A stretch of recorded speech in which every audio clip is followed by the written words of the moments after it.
Part 3, Summer. Weird kids. Some kids have actually come out and asked me why I hang out with the freak so much. These are kids that don't even know him well. If they knew him, they wouldn't call him that. Because he's a nice kid, I always answer, and don't call him that. You're a saint, Summer, Jimena Chin said to me the other day. I couldn't do what you're doing. It's not a big deal, I answered her truthfully. Did Mr. Tushman ask you to be friends with him? Charlotte Cody asked. No, I'm friends with him because I want to be friends with him, I answered. Who knew that my sitting with August Pullman at lunch would be such a big deal? People acted like it was the strangest thing in the world. It's weird how weird kids can be. I sat with him that first day because I felt sorry for him. That's all. Here he was, this strange-looking kid in a brand new school. No one was talking to him. Everyone was staring at him. All the girls at my table were whispering about him. He wasn't the only new kid at Beecher Prep, but he was the only one everyone was talking about. Julian had nicknamed him the Zombie Kid, and that's what everyone was calling him. Did you see the Zombie Kid yet? Stuff like that gets around fast, and August knew it. It's hard enough being the new kid, even when you have a normal face. Imagine having his face. So I just went over and sat with him, not a biggie. I wish people would stop trying to turn it into something major. He's just a kid. The weirdest looking kid I've ever seen, yes, but just a kid. The plague. I do admit August's face takes some getting used to. I've been sitting with him for 2 weeks now, and let's just say he's not the neatest eater in the world. But other than that, he's pretty nice. I should also say that I don't really feel sorry for him anymore. That might have been what made me sit down with him the first time, but it's not why I keep sitting down with him now. I keep sitting down with him because he's fun. One of the things I'm not loving about this year is how a lot of the kids are acting like they're too grown up to play things anymore. All they want to do is hang out and talk at recess. And all they talk about now is who likes who and who is cute and isn't cute. August doesn't bother about that stuff. He likes to play Foursquare at recess, which I love to play too. It was actually because I was playing Foursquare with August that I found out about the plague. Apparently, this is a game that's been going on since the beginning of the year. Anyone who accidentally touches August has only 30 seconds to wash their hands or find hand sanitizer before they catch the plague. I'm not sure what happens to you if you actually catch the plague because nobody's touched August yet, not directly. How I found out about this is that Maya Markowitz told me that the reason she won't play Foursquare with us at recess is that she doesn't want to catch the plague. I was like, what's the plague? And she told me. I told Maya I thought that was really dumb, and she agreed, but she still wouldn't touch a ball that August just touched, not if she could help it. The Halloween party. I was really excited because I got an invitation to Savannah's Halloween party. Savannah is probably the most popular girl in the school. All the boys like her. All the girls want to be friends with her. She was the first girl in the grade to actually have a boyfriend. It was some kid who goes to MS 281, though she dumped him and started dating Henry Joplin, which makes sense because the two of them totally look like teenagers already.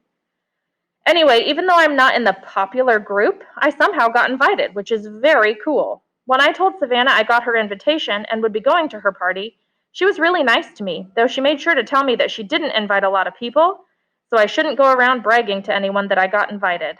Maya didn't get invited, for instance. Savannah also made sure to tell me not to wear a costume. It's good she told me because of course I would have worn a costume to a Halloween party. Not the unicorn costume I made for the Halloween parade, but the goth girl getup that I'd worn to school. But even that was a no-no for Savannah's party. The only negative about my going to Savannah's party was that now I wouldn't be able to go to the parade, and the unicorn costume would be wasted. That was kind of a bummer, but okay. Anyway, the first thing that happened when I got to her party was that Savannah greeted me at the door and asked, "Where's your boyfriend, Summer?" I didn't even know what she was talking about. "I guess he doesn't have to wear a mask at Halloween, right?" she added. And then I knew she was talking about August. "He's not my boyfriend," I said. "I know, I'm just kidding." She kissed my cheek. All the girls in her group kissed each other's cheeks now whenever they said hello, and threw my coat on a coat rack in her hallway. Then she took me by the hand down the stairs to her basement, which is where the party was. I didn't see her parents anywhere. There were about 15 kids there. All of them were popular kids from either Savannah's group or Julian's group. I guess they've all kind of merged into one big super group of popular kids now that some of them have started dating each other. I didn't even know there were so many couples. I mean, I knew about Savannah and Henry, but Jimena and Miles, and Ellie and Amos? Ellie's practically as flat as I am. Anyway, about 5 minutes after I got there, Henry and Savannah were standing next to me, literally hovering over me. So, we want to know why you hang out with the zombie kid so much, said Henry. He's not a zombie, I laughed like they were making a joke. I was smiling, but I didn't feel like smiling. You know, Summer, said Savannah, you would be a lot more popular if you didn't hang out with him so much. I'm going to be completely honest with you. Julian likes you. He wants to ask you out. He does? Do you think he's cute? Yeah, I guess. Yeah, he's cute. So you have to choose who you want to hang out with, Savannah said. She was talking to me like a big sister would talk to a little sister. Everyone likes you, Summer. Everyone thinks you're really nice and that you're really, really pretty. You could totally be a part of our group if you wanted to, and believe me, there are a lot of girls in our grade who would love that. I know, I nodded. Thank you. You're welcome, she answered. You want me to tell Julian to come and talk to you? I looked over to where she was pointing and could see Julian looking over at us. I actually need to go to the bathroom. Where is that? I went to where she pointed, sat down on the side of the bathtub, and called Mom and asked her to pick me up. Is everything okay? Said Mom. Yeah, I just don't want to stay, I said. Mom didn't ask any more questions and said she'd be there in 10 minutes. Don't ring the bell, I told her. Just call me when you're outside. I hung out in the bathroom until Mom called, and then I snuck upstairs without anyone seeing me, got my jacket, and went outside. It was only 9:30. The Halloween parade was in full swing down Amesport Avenue. Huge crowds everywhere. Everyone was in costume. Skeletons, pirates, princesses, vampires, superheroes, but not one unicorn. November. The next day at school, I told Savannah I had eaten some really bad Halloween candy and gotten sick, which is why I went home early from her party, and she believed me. There was actually a stomach bug going around, so it was a good lie. I also told her that I had a crush on someone else that wasn't Julian, so she would leave me alone about that and hopefully spread the word to Julian that I wasn't interested. She, of course, wanted to know who I had a crush on, and I told her it was a secret. August was absent the day after Halloween, and when he came back, I could tell something was up with him. He was acting so weird at lunch. He barely said a word and kept looking down at his food when I talked to him, like he wouldn't look me in the eye. Finally, I was like, Augie, is everything okay? Are you mad at me or something? No, he said. Sorry you weren't feeling well on Halloween. I kept looking for Boba Fett in the hallways. Yeah, I was sick. Did you have that stomach bug? Yeah, I guess. He opened a book and started to read, which was kind of rude. I'm so excited about the Egyptian Museum project, I said. Aren't you? He shook his head, his mouth full of food. I actually looked away because between the way he was chewing, which almost seemed like he was being gross on purpose, and the way his eyes were just kind of closed down, I was getting a really bad vibe from him. What project did you get? I asked. He shrugged, pulled out a little scrap of paper from his jeans pocket, and flicked it across the table to me. Everyone in the grade got assigned an Egyptian artifact to work on for Egyptian Museum Day, which was in December. The teachers wrote all the assignments down on tiny scraps of paper, which they put into a fishbowl, and then all of us kids in the grade took turns picking the papers out of the fishbowl in an assembly. So I unfolded Augie's little slip of paper. Oh, cool, I said, maybe a little overexcited because I was trying to get him psyched up. You got the step pyramid of Saqqara. I know, he said. I got Anubis, the god of the afterlife. The one with the dog head? It's actually a jackal head, I corrected him. Hey, you want to start working on our projects together after school? You could come over to my house. He put his sandwich down and leaned back in his chair. I can't even describe the look he was giving me. You know, Summer, he said, you don't have to do this. What are you talking about? You don't have to be friends with me. I know Mr. Tushman talked to you. I have no idea what you're talking about. You don't have to pretend is all I'm saying. I know Mr. Tushman talked to some kids before school started and told them they had to be friends with me. He did not talk to me, August. Yeah, he did. No, he did not. Yeah, he did. No, he didn't. I swear on my life. I put my hands up in the air so he could see I wasn't crossing my fingers. He immediately looked down at my feet, so I shook off my Uggs so he could see my toes weren't crossed. You're wearing tights, he said accusingly. You can see my toes are flat, I yelled. Okay, you don't have to scream. I don't like being accused of things, okay? Okay, I'm sorry. You should be.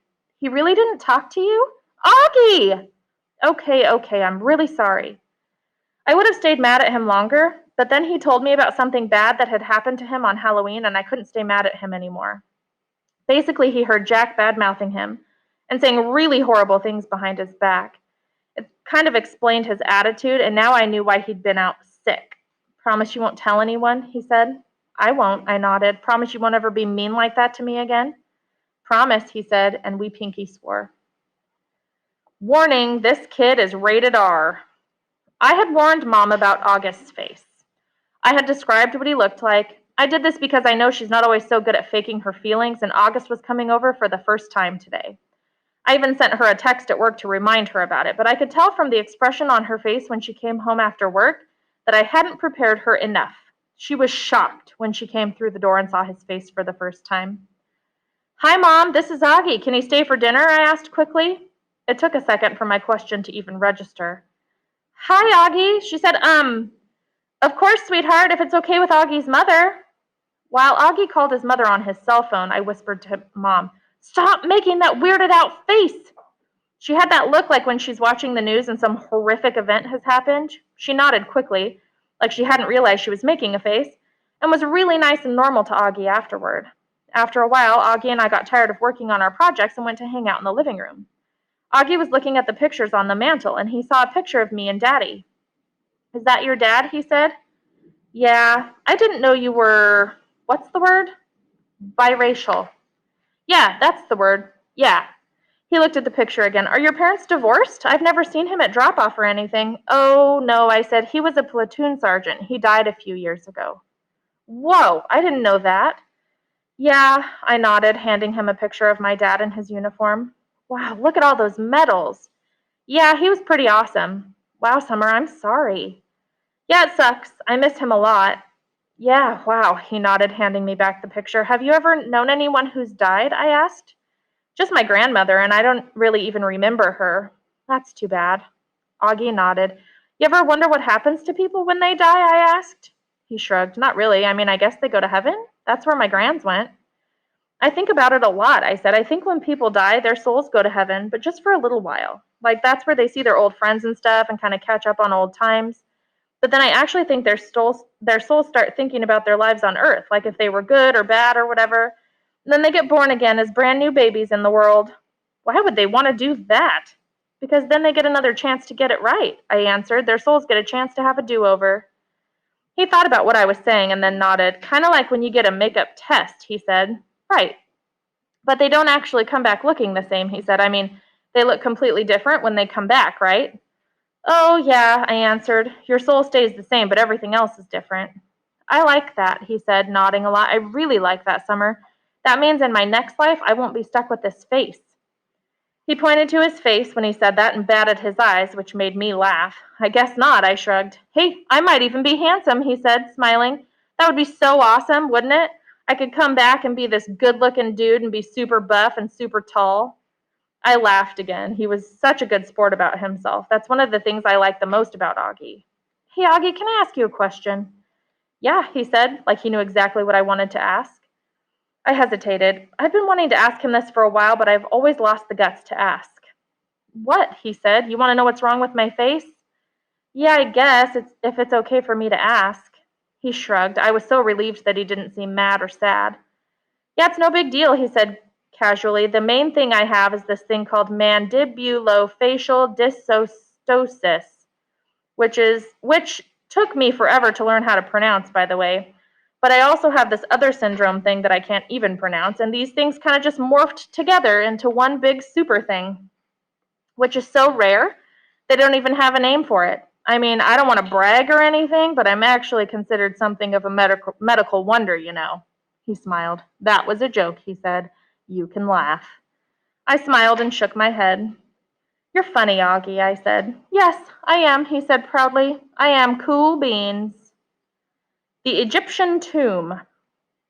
Over the next month, August and I hung out a lot after school, either at his house or at my house. August's parents even invited Mom and me over for dinner a couple of times. I overheard them talking about fixing Mom up on a blind date with August's Uncle Ben. On the day of the Egyptian Museum exhibit, we were all really excited and kind of giddy. It had snowed the day before, not as much as it had snowed over the Thanksgiving break, but still, snow is snow. The gym was turned into a giant museum, with everyone's Egyptian artifact displayed on a table with a little caption card explaining what the thing was. Most of the artifacts were really great, but I have to say, I really think mine and August's were the best. My sculpture of Anubis looked pretty real, and I had even used real gold paint on it, and August had made his step pyramid out of sugar cubes. It was 2 feet high and 2 feet long, and he had spray painted the cubes with this kind of fake-looking sand paint or something. It looked so awesome. We all dressed up in Egyptian costumes.